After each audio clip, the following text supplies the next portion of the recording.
Let's get married. My boyfriend, Mike, suggested. Even then, I couldn't make up my mind. It's not that I had any issues with Mike. No, in fact, I understood that he was a wonderful man I didn't deserve. I was thrilled when he proposed, and I wanted to say yes right away. But, dear, you should get married without worrying about me, my mother, Erica, jokingly said. I can't just leave you behind, Mom. I replied. At the moment, Mom is hospitalized in the biggest hospital in the city. She's on the topmost floor in the terminal care unit. She wasn't born with any illness, but she suddenly fell ill when I was in college, and since then, she's been hospitalized. I wonder how many years it's been now. You have to grab your own happiness, right? Besides, with a mother-in-law like me, you won't have a stable married life, she said. Well, that's true, but her words were reasonable. However, I am indebted to her for raising me, a child that wasn't even her own, by herself. Day by day, as I watch her health deteriorate, all I want is for her to recover. That was my wish. Can you bring your boyfriend next time? I'd like to meet him, she said. Even though it's a struggle for her to stay awake, she seemed excited to meet him, so I couldn't help but agree. I knew that Mom didn't have much time left, that there was barely anything left I could do for her, and that the one thing I could do for her was to let her see me as a bride. Mom, he's here, I said. The next day, I timed it so that Mike would arrive after Mom's checkup. Come on in, I heard her say. I felt a sigh of relief. What would I do if I couldn't hear her voice? I always found myself thinking that way. Pleased to meet you, Mike said as he entered the room after me, visibly nervous. Is he the one? My mother asked, looking at Mike, who straightened his back at her gaze. Yes, I am dating your daughter, he replied. He sounded like a soldier standing at attention. It seems like my mom had the same thought, and she chuckled. Sit down, no need to be so nervous, she invited him, pointing to the folding chair. So you're Mike, right? Yes, Mike Johnson, Mom, he replied, using the casual American term for mother-in-law. Oh, calling me Mom so soon, aren't you eager? She teased. I'm sorry, Mom, stop. Mike, don't worry. She's not really mad. I interjected, seeing my mother holding back her laughter, and Mike finally realizing he hadn't said anything wrong. He looked relieved. I've been ill for so long that I've become impatient. Please forgive me, she prefaced, and then she asked. Mike Johnson, will you take care of my daughter? Mom was never a hurried person. In fact, she was more of a laid-back type. But after she fell ill, her life became uncertain, never knowing what tomorrow would bring. Maybe it was then she started to be more blunt, more direct, almost as if she didn't have much time left. Mike didn't know this side of Mom. He just looked straight back at her and simply said, yes. That was probably enough for Mom. All right, I understand. She took a deep breath, let it out, and nodded firmly. Please take care of Clara. It seemed as if she was gathering her last bit of strength, entrusting something precious to someone else. I couldn't bear to look directly at her. I will. I'll make her happy, even if it costs me my life. Mike's words, which would normally make me jump for joy, passed through my ears like they don't concern me. Mom, are you really okay with this? You might die alone in this empty hospital room, with no one else visiting you except me. I felt like going up to the rooftop and shouting in that very moment. If shouting could solve everything, how wonderful it would have been. Reality is always the ultimate realist. Things that happen in novels and movies, they don't happen here. I'll come again. I didn't even know what the three of us talked about. Before I knew it, the setting sun was casting an orange light into the hospital room. As if being considerate of me, Mike left the room first, and I followed him. Clara. At the sound of Mom's calm voice, I involuntarily stopped in my tracks. Mike's full name. It was Mike Johnson, right? Oh, yeah, that's right. What's going on? After a moment of thought, Mom leaned over to reach for the drawer in the TV stand next to her bed. I'll do it. The TV stand was just out of reach from the bed. Mom hardly watches TV, so the nurses had moved it to a position that would make their work easier. As directed by Mom, I opened the small safe inside the drawer of the TV stand. Can you get that box? This one. It was the box where Mom kept her precious pendant. the only pendant owned by Mom, who doesn't wear makeup. It's probably not an expensive piece, the kind of pendant a high school student could buy after saving their allowance. But Mom had been cherishing it, never wearing it. I thought it must be some kind of keepsake. If you're going to Mike's parents' place, wear this. But it's precious to you, Mom.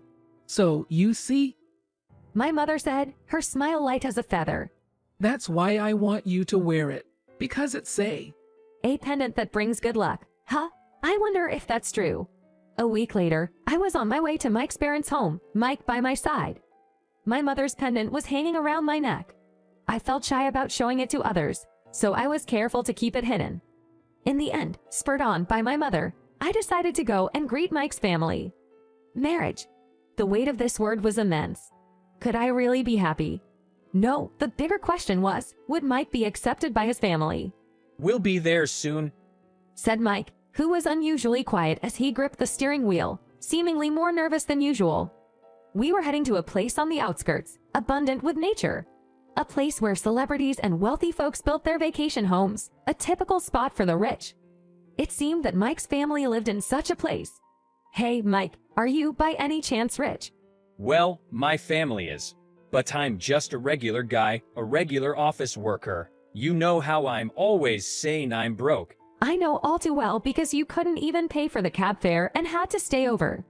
I had an image of rich kids being spoiled, but I wondered if their parents were strict. Or perhaps they were annoyed by their son. Either way, I had a feeling this wasn't going to be easy. I wanted to show my mother what I'd look like as a bride. I had to make that dream come true. We're here, Clara. Mike said as he parked the car. I looked up at the large mansion in front of us, and I could already feel my heart sinking. We're back, Mom. This is Clara Smith, who I'm dating. Welcome back. And welcome, Clara. I'm Susan, Mike's mother. I've heard a lot about you from Mike. Please come in. Thank you. Susan seemed vaguely reminiscent of my mother. Sure, my currently thin as a stick mother and Susan were worlds apart in physique, but there was a certain vibe about Susan that felt similar. I was relieved. As I stepped in from the entrance, an overwhelmingly opulent space greeted me.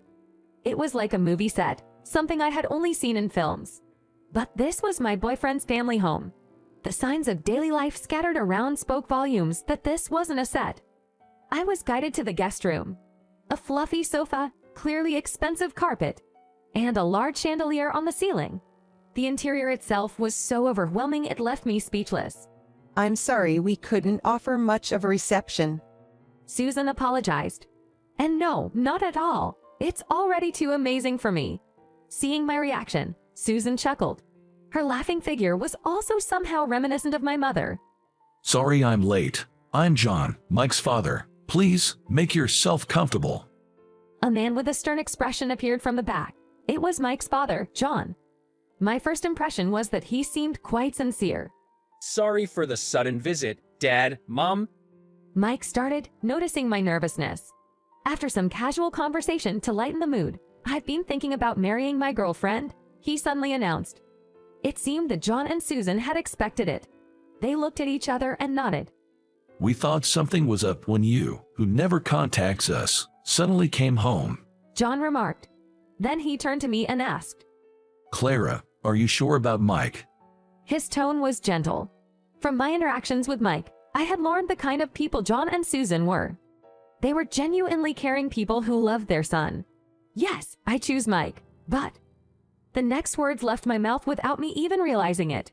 My mom's sick, She doesn't have much time left. That was what I was about to say when... No. John's stern voice hit my ears. Huh? John's expression had completely changed to a stern one, as if he was looking at an enemy. I snapped to my senses. Mike, please take her home. We weren't accepting this marriage. Dad. Please wait. I didn't want my mom's medical expenses. That wasn't my goal. No, rather, my mom was already. Those words spun around in my mind, but wouldn't form. If I said it, it would be like admitting my mom was going to be gone. Listen, Dad. Clara's mom is... It's all right, Mike. I weakly shook my head. Thank you for your time. I bowed deeply. Is marriage impossible after all? But I guess it can't be helped. Just as I thought that. Wait, Clara, that pendant. It seemed to have spilled from my chest as I was bowing.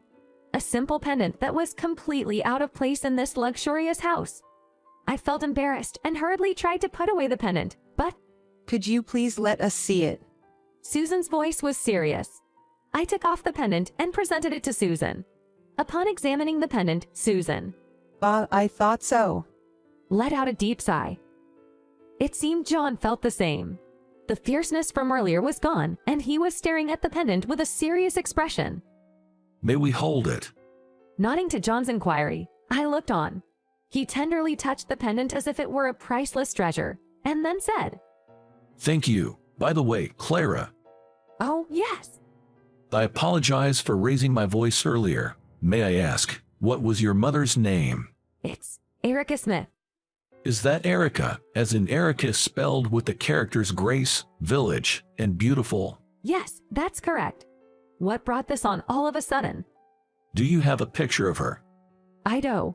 I showed them a photo on my smartphone. I thought so. He said. Both John and Susan, looking satisfied, started to share his story. Me and Erica were always together. Susan explained. Susan looked up, seemingly lost in old memories. She was probably reminiscing about the happy times. John and I, we were each other's first loves. We started dating in high school and have been together ever since. Huh? I reacted. What a sweet story. Most people end up parting ways at some point. But it was Erica, your mother, who brought us together. My mom. Yes, Erica was close to Susan back then. We were part of a small club, just the three of us, always together. She was always the one stuck with the grunt work. I was surprised. I had no idea that my mom had any connection with Mike's family. Me and Erica were very close, not sure why, but they ended up falling for the same guy. Susan continued. And that was John. The fact that Susan is here with him now means that my mom wasn't chosen. Erica was very passionate and was constantly making moves on John, but I was in love with Susan. I just saw Erica as a friend. John confessed. For my mom, it was an unrequited love. Mom loved John, but John loved Susan, and Susan also loved John. To come between two people who loved each other, my mom couldn't do that. I knew it all too well. After all, my mom was the type to care more about others than herself. one day, Erica told us, I hope you two will be happy. Despite her feelings for John, she thought about our happiness and chose to step aside. After that, it was business as usual. As if nothing had happened, she stayed with us until graduation. Susan recalled. I can't imagine how hard that must have been. To keep interacting as usual while watching the person you love be with your best friend. If it were me, I'd distance myself from them immediately. But Mom didn't do that. I bet it was because she cared for both John and Susan. She probably decided to watch over them until graduation. She stayed with them to the end. That pendant, it's a symbol of the promise between me and Erica. After graduation, we promised each other that we'd each find happiness and meet again. Susan explained, looking at my chest. I was threatened that if I didn't make Susan happy, she wouldn't forgive me. John added, rubbing his chin with a wry smile. That sounded like my mom. Actually, my mother was married once before. I revealed. But I heard they broke up right away. And then, having no one to turn to as an orphan, she took me in and raised me as their own daughter. I had no one. After losing my real parents in an accident, I had no one to rely on. The person who extended their hand to me was Mom. The most important person to me. The person I want to be with more than anyone else. But Mom is sick. She won't make it much longer. I know her life isn't long. John and Susan were speechless. Their faces showed that they couldn't believe it was that dire. The day I said I was going to visit your parents, Mom gave me this pendant. Maybe Mom knew something about Mike. Maybe she investigated my best friend's family at some point. Maybe she saw the resemblance of those two in Mike. It's all just a possibility. But still, Mom entrusted the pendant to me. A precious item filled with memories of her loved ones, given to me who wasn't her real daughter. Just a mother wishing for her daughter's happiness, doing what's expected. Just like how I wished to show off my bridal look, Mom was trying to make me happy in her own way. Clara, what's wrong? Tears were falling, one after another, down my cheeks. Again and again. Endlessly, they were flowing. Then, Clara, a call. It's from the hospital. Mike handed me his smartphone. I tried to steady my voice to avoid sounding tearful as I picked up the call. Yes, Is this Clara Smith's mobile? I'm a doctor from XXX Hospital. I had a feeling. Your mother, Erica, is not in a good state. Can you come right away? I'll be there. I promise. I'll be there. There's something I still haven't told Mom. I'll get the car ready. Mike quickly left the room. I immediately got ready. Clara, we'll follow with Susan later. Don't worry about us. Just use Mike to your advantage. I bowed to the two of them. Even though they had made time for me, I didn't get much of a chance to talk. Once everything has settled down, let's talk again. If you can shed tears for your family, I feel I can trust you with Mike. John and Susan smiled calmly. I bowed again, and then I heard the car horn outside. I rushed out of the room. 3 years had passed. Mom passed away just as I arrived at the hospital. I didn't get to say goodbye, nor express the things I wanted to, but somehow I feel like she's still watching over me. Mama, Papa, Oh, Sophie, it's Papa here. your beard hurts. Today, I, Mike, and our daughter Sophie are visiting my mother's grave. Mike, on the other hand, is totally smitten with our daughter, getting hurt by her innocent words. I, for my part, have returned to work, gradually getting my body used to the routine. These are peaceful and happy days. Looking at the frolicking Sophie, I suddenly wonder if my mother felt the same way. There's Grandma's grave. Careful when running, Sophie. She's quite a handful. Might give my mom a start. Of course not. My mother was quite a lively one. She's probably having a blast with Sophie. If my mother were still alive, she would undoubtedly have been close to Sophie. I had such a feeling, almost a conviction. Oh, looks like someone else visited before us. Following Mike's voice and glancing from Sophie to the grave, there were indeed flowers already laid out there. Really? Perhaps your dad. Most likely. The bond between the three of them continues, even now. From a pendant, now transformed into memories. What's that pink flower, I wonder? Well, that eyes. A pink flower with bell-shaped petals, swaying in the wind. The flower is named Erica. Symbolizing loneliness and solitude, it sways with determination, as if to defy those feelings. With a gentle color,